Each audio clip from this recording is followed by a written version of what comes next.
Now, as you're seated here, that's all about you.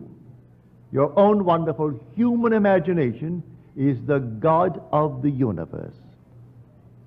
That is the one spoken of as the Lord Jesus. That's the one. Is it really true? Well, you're called upon to test it. Test it and see if it's true. Now, I have a letter on me tonight. I really should read it, but I'm not going to.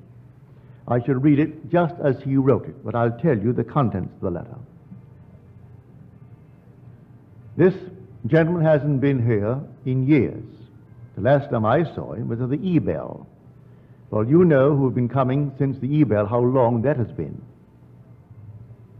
He said, I must tell you this story.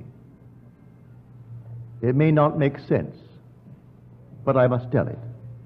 For it's the first time that I have ever used my training according to the things that I have heard you say.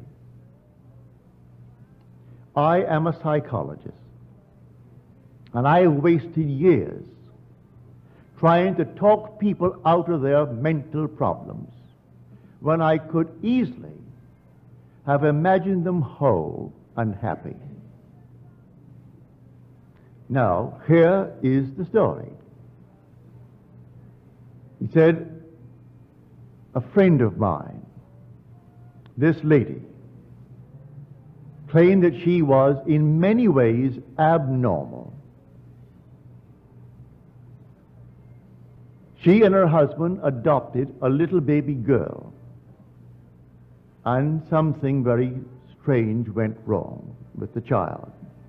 The child was 4 years old and still could not speak, and the few words it muttered, it garbled so that it is simply not intelligible. But in the 4 years talking to her, there was progress. Then one day she said to me, I do not feel any longer that I am abnormal. So now I say to myself, I am not abnormal. He tried to explain to her that that's not quite the approach. And then he broke the thought and he told me this story. He said, for instance, in my own case, I find a home that I want. I begin to imagine that I'm living in that home, and then doubt sets in, with the result that that doubt materializes into a person. And that person has more money than I have, and he buys the home, leaving me out in the cold. I know from that experience that every person in my world only reflects a mood in me. Everyone that I meet, whether I know them or a stranger who buys the home that I wanted. When the doubt set in, the doubt materialized into a person.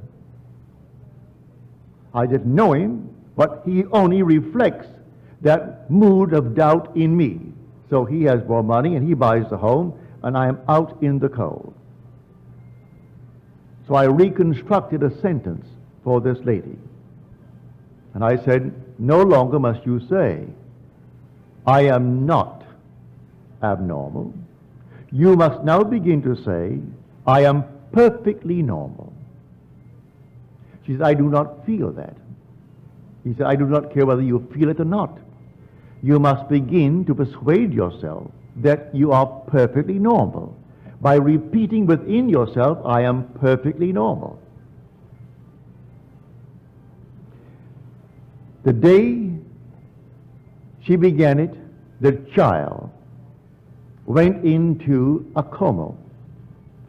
So profound was the sleep that it was difficult to rouse her. She could not be awakened. She asked me to examine the child. I said, no, take her to a medical clinic and have them examine the child. But as she began, from his suggestion, to assume I am perfectly normal, within 24 hours the child awoke. They made the test in the medical center and found her alert and bright. She was only the outpictured statement of that mother who adopted her. The mother began to feel, I am abnormal. So she adopts a little child, a little girl. And the girl for 4 years couldn't talk. And when she began, it was so garbled, it made no sense. She only bore witness to that strange, peculiar claim of the mother who adopted her. And when she changed the pattern of speech within her and said, I am perfectly normal, the child, by the medical clinic, found her not only alert, but perfectly healthy and returning to a normal state in this world. The whole vast world is yourself pushed out.